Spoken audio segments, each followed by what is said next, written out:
Je voudrais vous demander de vous lever pour rendre grâce à Dieu et lui confier les paroles de cette déclaration.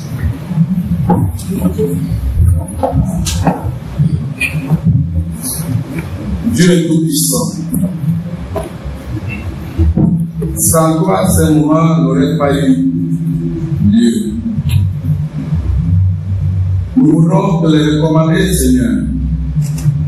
Toi, le Créateur du Gabon.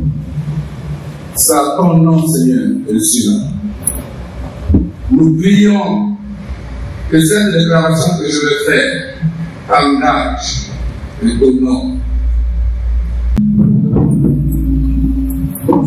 Merci beaucoup.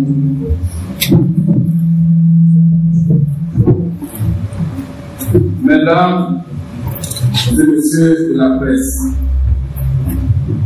chers invités en vos rangs, grades et qualités,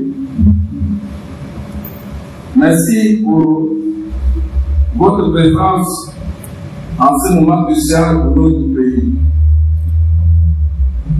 Avant tout, je tiens à exprimer mes sincères remerciements au peuple gabonais pour sa participation au référendum du 16 novembre 2021.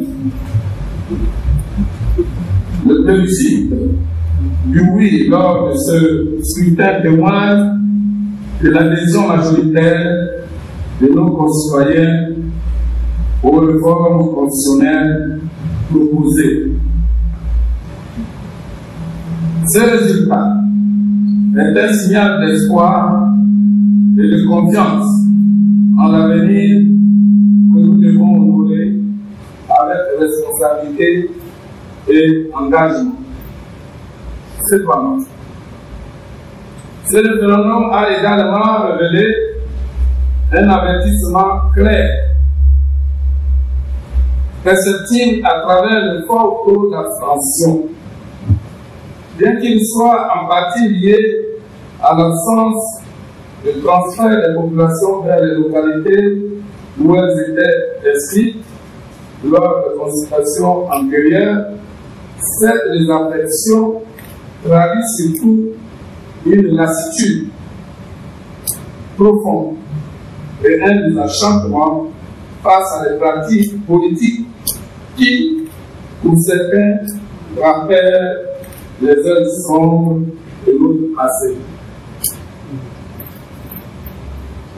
Nous devons entendre ce message avec sérieux, car il reflète l'exigence du peuple gabonais pour une gouvernance juste, transparente et véritablement orientée vers le nouveau. Dans ce contexte, la récente sortie politique du Parti démocratique gabonais, pourtant officiellement suspendue depuis le 30 août 2023 par le fait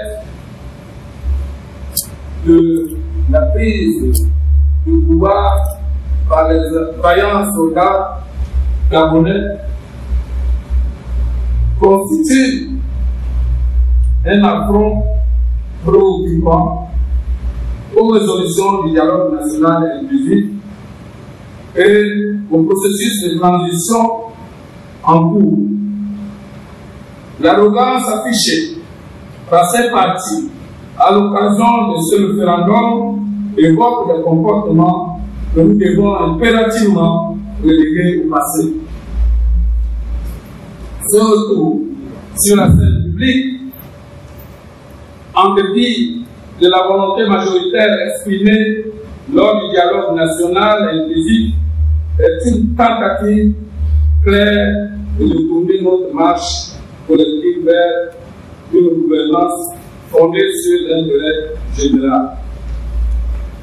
C'est pourquoi, en ce moment crucial, je lance un appel vibrant au chef du comité pour la transition et la restauration des institutions CPI, son Excellence, le président de la transition, président de la République.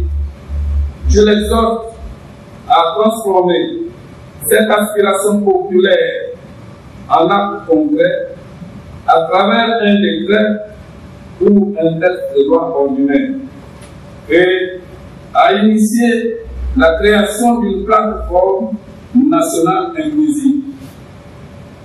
Cette plateforme rassemblerait toutes les forces vives qui aspirent à œuvrer dans la direction que Dieu a inspirée à notre pays.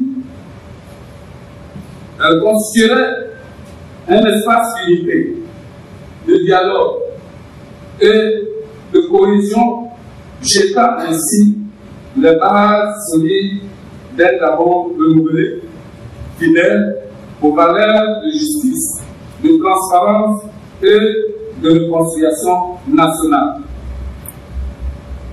Le Gabon traverse une période historique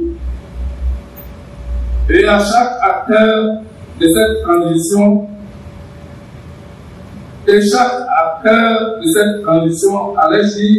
a un rôle déterminant à jouer pour garantir que les sacrifices du peuple gabonais portent des fruits espérés. Ensemble, avec foi et détermination, nous devons bâtir une nation où chaque Gabonais se reconnaît et s'épanouit.